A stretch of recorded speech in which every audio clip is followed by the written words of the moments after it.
All right. Okay, so basically, like Reem said, so Feds is a company that we started about 9 years ago, in 2014, where we officially incorporated. But it was something that started in 2012. At the time, drones were very much in the early stage. They were unheard of for commercial application. They were mostly used as weapons of war, or they were just too big, too expensive, mostly military based. So we realized the potential of those, and we chose to buy as the city to start a business like this. At the time, in the whole region, in the whole of the Middle East, Africa as well, there was no companies that providing drone services. So we started as a drone company that specializes in drones, that are drone expert, because it was non-regulated. So it took a lot of effort to do a flight, especially in countries in our region where safety is so important. So we had to find ways to work with authorities, civil aviation, Ministry of Defense, the police, to be able to do flights while maintaining safety and security for the public. Being a first company and what they call a first mover gave us a huge advantage. So we were way ahead of the curve, and that allowed us to grow very quickly. Again, like Reem mentioned, now we are a global company. We are ranked as the #1 drone service provider on the planet. We have 11 headquarters placed all over on every continent. And today, we are seen as the leaders and the experts in our field. So my team, because of our effort, you can see on my slide, so we're no longer in the business of flying drones. We're in the business of saving lives and bringing smiles and reducing headaches. Hopefully we'll have enough time to discuss what does that really mean and the application on the ground, to give you as much information as we can today. So basically today we call ourselves a drone-powered AI-enabled company. So our application stopped being drone services. In other words, it stopped becoming just the fact that you need me to fly an area for mapping purposes, and more about delivering data. So today we're more of a data company, that we deliver data. What we sell, our product now, is data. So if it's a surveying and mapping application, then I'm selling you a map, which is obviously data. When we're doing inspections, I'm delivering reports. If I'm inspecting a tower, then I'm giving you a report. So that's how our business evolved, and remote sensing became a data company. I mean, it was always data, but our company evolved from being a service company that deals with drones to more focused on managing and evolving the software. So the main verticals of most drones applications are surveying and mapping, which is obviously the main topic of our talk today. Inspections, which we will not cover in our topic today, but if you guys have any questions at the end, I'm more than happy to answer them. But mostly it relates to health and safety. So anything that is too dangerous to send a human, or too high, or too risky. We're talking bridges, transmission power lines, cranes, tall buildings, caves, any confined space, all of these things the drone can step in. Construction monitoring is an application that combines both surveying and inspection to provide very actionable data for the construction companies to improve their process, save money, speed, all of these things. Again, we'll try to hit on these things. And there's a lot more. So drones are involved in agriculture, which is a not very far off application from surveying. It's the same type of application. It's the same time of process flying. The difference would be the payload and how we process the data. So where does the drone falls in all the remote sensing? Again, bearing in mind that you guys are all experts, so you know all of these things already. So these are the types of altitude where our remote sensing happens, and you can see where the drone sits. So our area is, on an average, we fly at 120 meters. if you're flying at 120 meters with a, let's say, 24 megapixel camera, then you're looking at a resolution of about between 2 and 3 centimeters. So we're changing the game completely. Where a satellite used to give tens of meters, today's satellites can do up to 30 centimeters. The drone can move us to the below 10 centimeters mark. And even we can go sub-centimeter. So 120 meters is our average flight altitude. Like I said, from that altitude with the specific sensors, you can achieve 2 to 3. But the lower I fly, the more GSD or the more accurate GSD is. So I can, if I have to, I can have sub-centimeters resolution or GSD. Again, you don't need me to explain the other modes. So between helicopters and the Cessnas and the commercial flights and the mini satellites and the full satellites, the comparison is huge. Mostly in resolution, and the biggest improvement is the speed. So a drone is ready to deploy immediately. In our part of the world, or in this city, we need at least 5 working days to get a permit, but that's a lot faster than any other method. Obviously, satellite picture is immediate, but satellites is bound by cloud coverage, by weather, by rotation, by location, and so on. Speed of deployment as well. Drone takes 2 minutes to just unfold and launch. Speed of data collection, everything can happen very quickly. So drone comes in and does everything at a high speed and at a high resolution.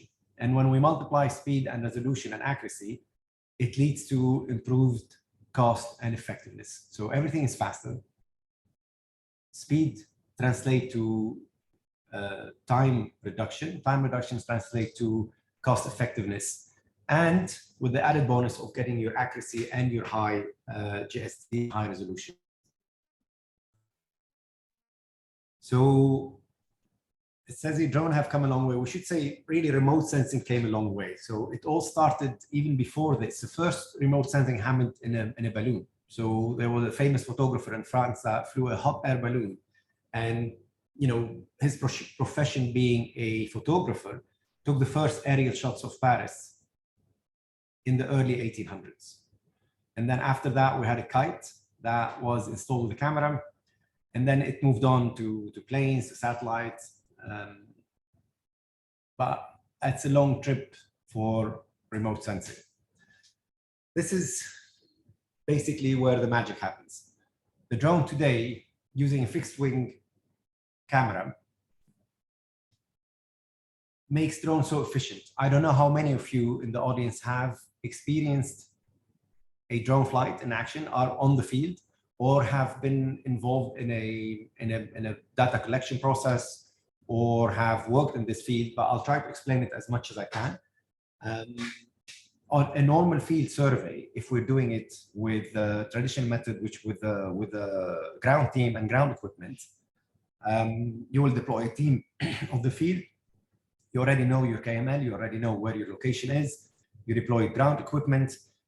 You have your stations, your rovers, your handhelds, whatever it is, whichever method you're using, and you're moving around your field, collecting point clouds, measuring points, measuring total station, again, whatever traditional equipment you're using. You take this data to the office, you analyze it, you process it, and then you end up with having a map that is mostly lines, contour maps, basically your basic AutoCAD map. When you bring in a drone, planning happens in the office. So you're sitting on a computer, on the office or on the field, doesn't matter where you're sitting, it's just an application. You just pre-plan. If you have a kilometer square and you want to map it at 3 centimeters GSD, then you put the drone to fly at 120 meters and you tell the drone exactly where to fly. The drone is launched and the data collection starts. The data collection happens in taking 2D imagery that are overlapping, both front overlap and side lap. And again, the side lap and overlapping is up to the accuracy requirement. So if there is high requirement for accuracy, which is different from GSD. So GSD is related just to altitude, the size of the sensor, but accuracy is more dependent on how good we collect the data.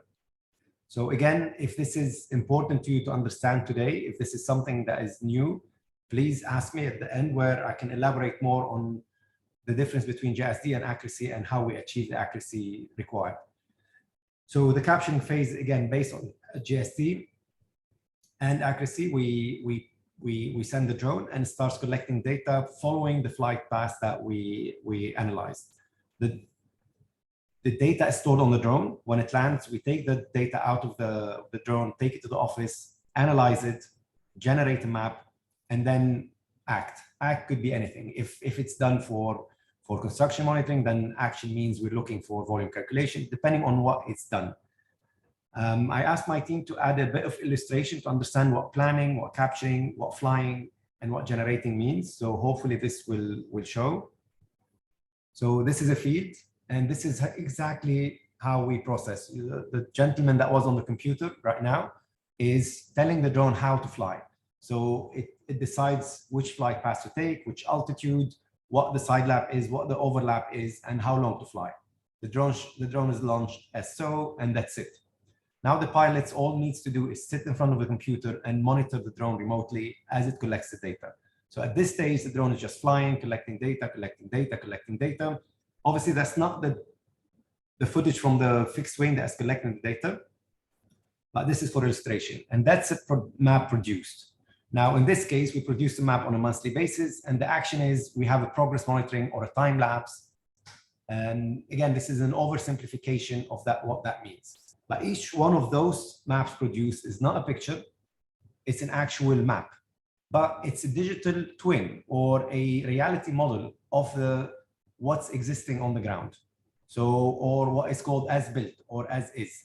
And it's a digital twin, and everything, and obviously everything is measurable. So in this case, you will see they're measuring the cable trench length. They can do volume calculation in this, and from the same map. They can look for health and safety infractions. They can detect delays. They can overlay this to their as planned and see if they're already on track, if they're behind schedule. So these maps are really, really rich, and there's a lot of information that can be extracted out of those. So again, I will, if any of these topics interest you, please take notes so we can address them after the call. I don't want to elaborate on something that to you is boring or common sense or something you already know. So I'll try to speed through the slides, and then at the end we can come back and focus on things that you find interesting or you want to learn more about. I want to talk to you on the types of drones we use for remote sensing. So there are mainly three types: what we call as multi-rotors, or what I've seen the public call a drone. So when people see a 4-propeller system, to them this is what they refer to as a drone. For us, they're all drones. We call them the multi-rotor, which is basically a vertical take-off and landing system. Its advantages is it doesn't need a huge space to take off. So basically any area that have clearance of 2 by 2 meters is safe enough to use it as a launching pad. The other advantage is hovering capability. Hovering capability in the remote sensing realm equates to more stability of the data and more accuracy. So if I'm flying at high speed, I can still produce accuracy. But if the requirement is sub-centimeter accuracy, then having the ability to hover will achieve that. Now, obviously, the counter argument would be the time consumption, and you will tell me, but we thought drones are fast and efficient. So why would we hover and stop? Which is true, and that's why it's always case dependent. If I want to achieve a sub-centimeters accuracy, then I'm gonna need to fly as slow as possible, and only multi-rotor can do that. Also, the advantage of multi-rotors, they can carry more weight, which means I have the flexibility of using different sensors on them. So if I want to fly let's say 100 megapixel phase 1 camera from 200 meters, and at the same time fly at 10 meters with a 12 megapixel, I can do this on the same flight on the same drone. I just swap the payload and do this. Also, these drones today are cost effective, so they're not very expensive, even though they're more complicated mechanically, but because the nature of tech. They're evolving. Everything's getting smaller, cheaper. So today they're very effective. The limitation of a multi-rotor is its time in the air. So a really good multi-rotor will average around 45, not average, it's 45 minutes, but the average would be below 30 minutes. And it's very dependent on the wind condition. So if we have a calm weather, then the drone will perform more and will be able to fly longer. So on a good day, per battery, it can fly for 45 minutes. Obviously, I can relaunch again with a new set of battery and resume my flight, but it's not the most effective solution if we're covering large areas. So if I had to put a number on it, anything more than a kilometer square, it is not really recommended to use a multi-rotor. It can be done, but this is when calculations of efficiency versus speed versus level of data needs to be considered. The next drone is a fixed wing. The fixed wing basically is the one you saw in the video. Usually it's hand launched, but it could be catapult launched, it could be thrown, it could be, I think that's it, either a catapult or a hand launching. The advantage of this is they're extremely lightweight, which means you can have multiple drones on your feet, which means it allows you to map very large areas.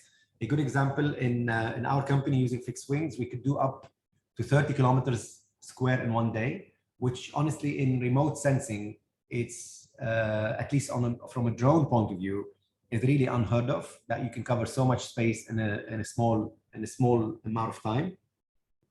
The fixed wings also have BVLOS capability, that because they're lighter weight, so they're certified to fly BVLOS.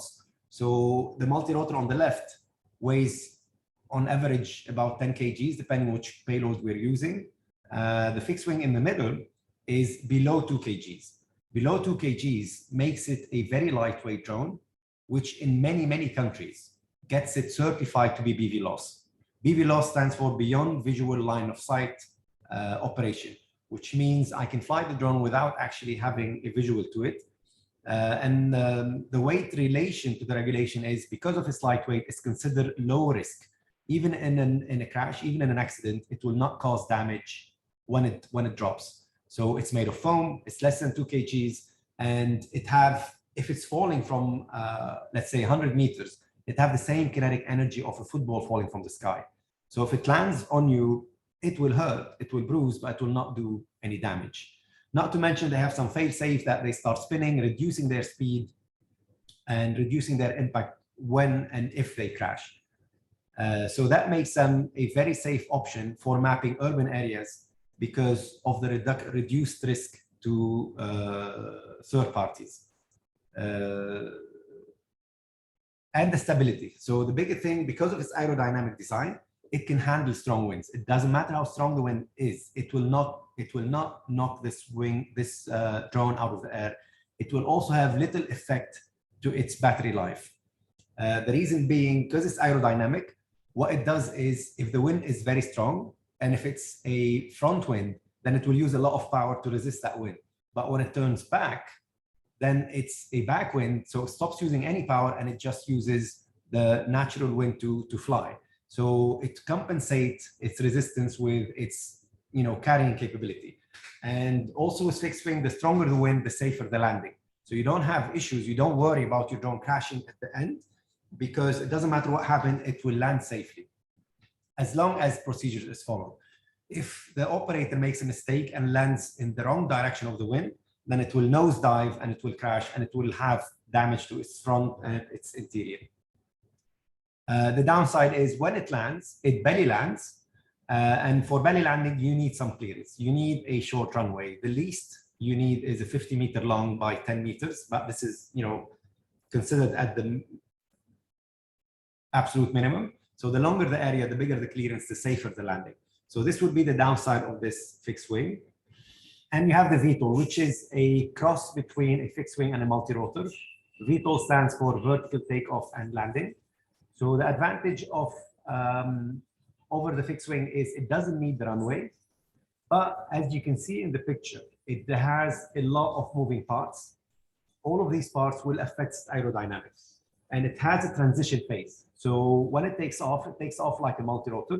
It just vertically takes off from the ground. It only needs a few clearance. And then when it reaches a certain position, it will convert and move into a forward flying flight and becomes a fixed wing.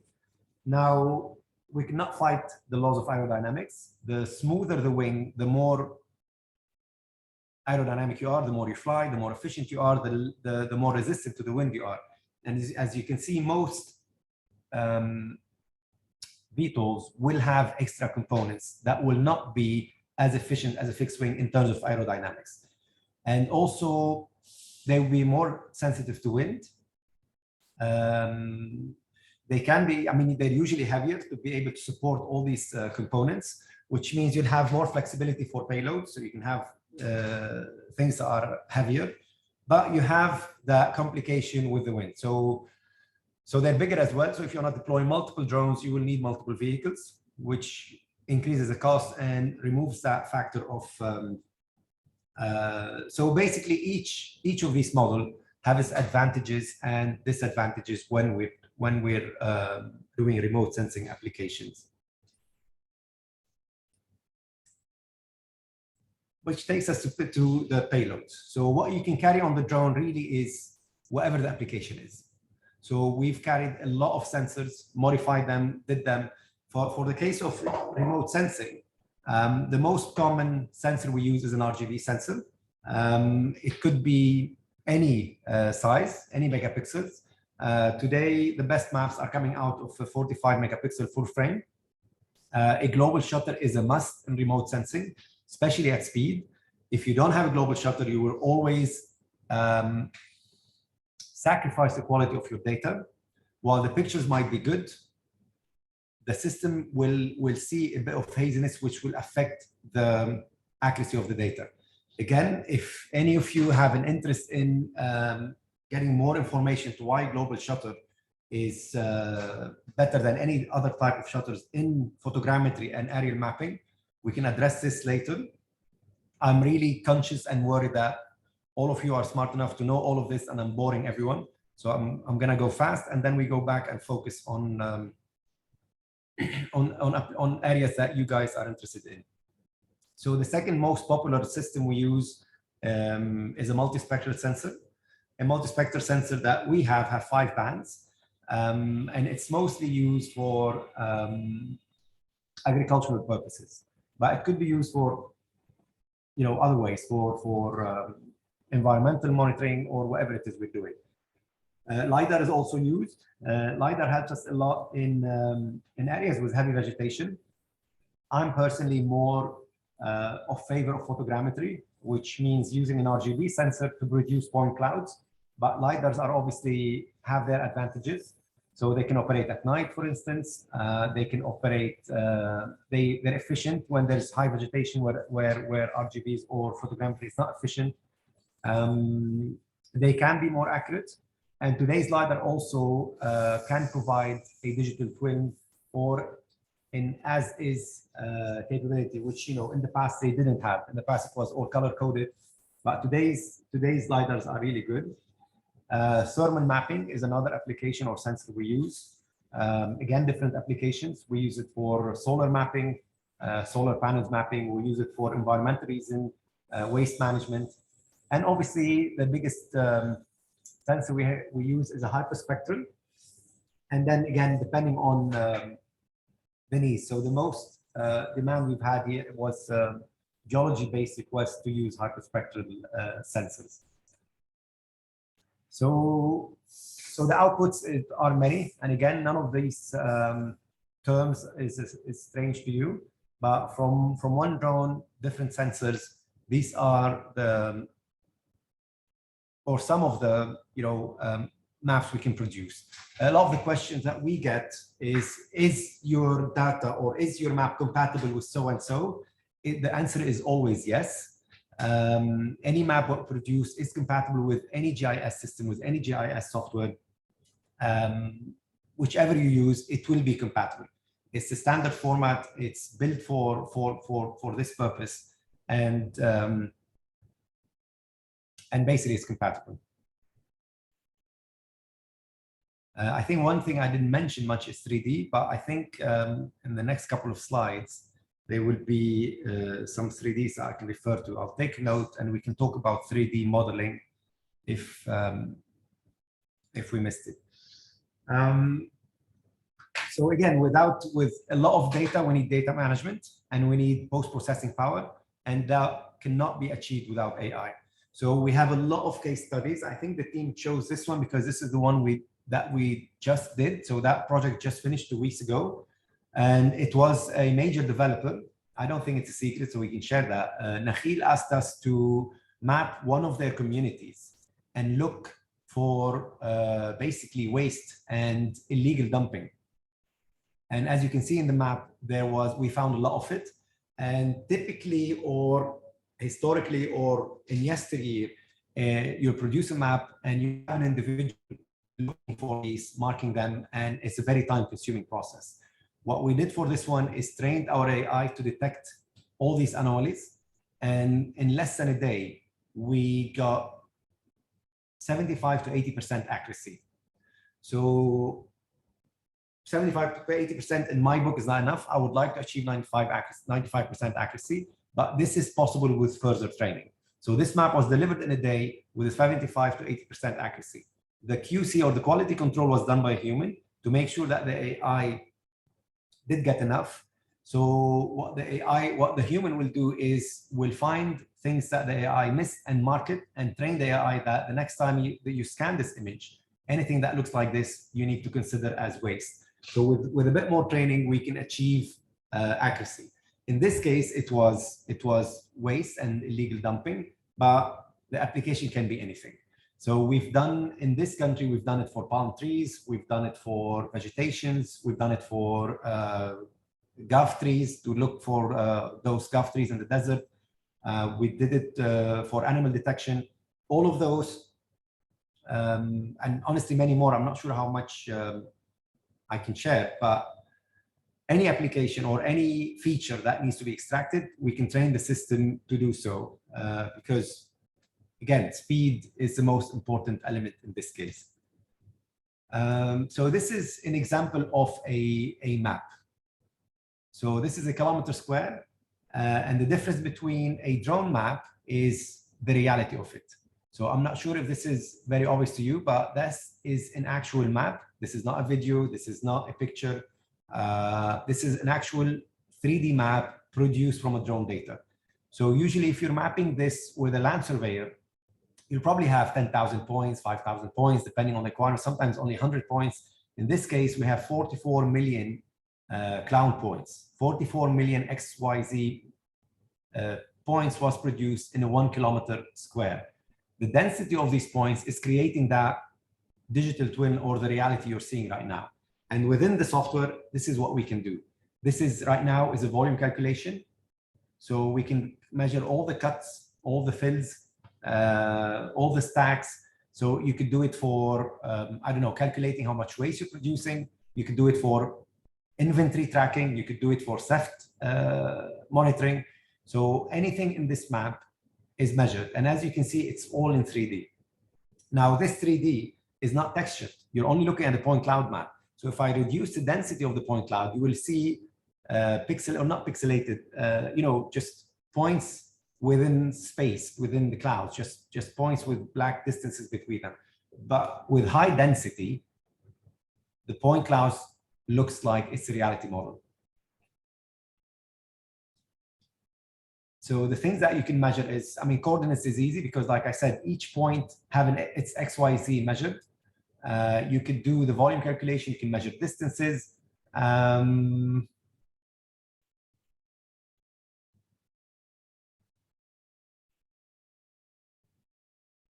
So in this case, we did it at a very, very high accuracy. So the accuracy is 1 centimeter. So the error rate in this map is 1 centimeter. Now, usually 1 centimeter is an overkill, but again, this is just to illustrate that it's possible to do 1 centimeter, but it's not always necessary, because when it comes to accuracy, it's not linear, the time consumption and the cost. It's very exponential. If I put it into numbers, if I was to do, let's say, for 1 kilometer square or 10 kilometers square, to be more realistic, I want to achieve 3 centimeter accuracy in X and Y, then I could do this data collection in 1 day and data processing in 5 days. If the request becomes 1 centimeter, logically it should take double the time, but the reality is it will take 4 to 5 times the time to achieve 1 centimeter as opposed to 2 centimeters. So it's very non-linear, the accuracy demands, and it affects the cost. So if I want to achieve, again, 5 centimeters, I can do it in a day. If I want to achieve 2.5 centimeters, I will need 4 days. So it's always a calculation that we work with our clients to decide whether do you really need 1 centimeter? Because if I do it at 5, I can do it in a day and I can save you a lot of money. So it's up to them really how much they want to spend versus how accurate it needs to be. If they need it to be accurate, then obviously the wise decision is to spend and have the map, but is it really needed? So again, it's up to the client. I think these are the areas that we cover today, or the industries or the verticals that we serve. Drones is used a lot in land surveying, which is really the biggest application. Engineering, pre-planning, replanning, construction. Mining and quarry is huge because in a lot of countries, there is rules and regulations and laws that forces the quarries and the mining to have a yearly report on their impact on the environment, how much they're digging, how much waste they're removing, how much damage they're causing to the planet. So a lot of these companies use drones because it's just, again, it's just faster, more effective, cheaper, better resolution. Agriculture is a huge application as well. Archaeology, because of the non-invasive nature of drone application, archaeology is a huge applications for drone. And environmental protection. In environmental protection, there's so much we did with drones, from seeding trees from the skies. It's a 10-year program we're doing with the Ministry of Climate Change, where we seeded trees 3 years ago, and yearly we're monitoring their growth. And then eventually we'll present a case study after a few years on the CO2 offset that project did. And other things, tracking animals, tracking trees. There's so much that drones can do. Again, just to highlight the efficiency of the drone, there was a flood in Al Ain 2 years ago, if I remember correctly, a train, and they needed immediate deployment before the water subsided to calculate the damage. That would have been impossible before the invention of drones. So we got a call from Al Ain municipality on a Monday, let's say, I can't remember the exact day, telling us there's an emergency. So we submitted an urgent plan to the Ministry of Defense and said there's a natural disaster. I mean, luckily it wasn't really bad, but there was a lot of damage to people's properties, and we requested an emergency flight, and they issued us an urgent approval within 24 hours. We deployed the next day, and we did 50 kilometers in 1 day of data collection, and within 2 days we delivered to them the data. Something like this would have been impossible in the past. You would have needed a helicopter, or you would have needed to drive or wait for the damage to stop so you can drive into the area. A helicopter takes time to deploy and it's very expensive. So this is just an example to what drone brings to the world of remote sensing, especially in emergency response. So now the municipality learned exactly how to act and how to behave the next time there's rain. So they fix the problem. There, this is what actionable data is. This is one we said, depending what you want to do with the data. So their action in this case, the final part of our process is act. They acted, they did, and so on. I think the topic of this is the future. So as much as we can predict the future, it's very clear to me what the future of remote sensing is using drones. So we discussed today how we do it. A drone is, while it flies autonomously and collect all this data, we need to tell it in advance on how to fly, which route to follow. And at the end of the day, I need to take the storage, the SD card from the drone, and physically transport it into an office to process the data. I think these are current application, and they will always be in application. Doesn't matter how much we evolve, we will constantly need to do these applications. What will evolve is how we do it. So we're going to leverage more the AI basically. So today, while the drone flies automatically, is limited to its operation because everything is pre-programmed, and basically the drone is a dumb robot following a set of instructions. Basically, if, when, react, everything is preset and uploaded. But the future is an adaptive AI that works and adapts on the fly. So basically, I could either just tell the drone that my coordinates are so, and so, and my purpose is to map this area at these metrics. So I need, let's say, 5 centimeter GSD, and I would like 2 centimeters accuracy or 7 centimeters accuracy. So basically execute. So the drone will launch itself. It will collect the data and will adapt automatically. If the geography change, it will change. If the weather change, it will change. If we had a change in altitude, a change of wind, all of those, the future is the drone will automatically adjust, not wait for a human sitting behind a computer going, oh no, the wind change is going to affect my flight, so maybe I need to change my side lap.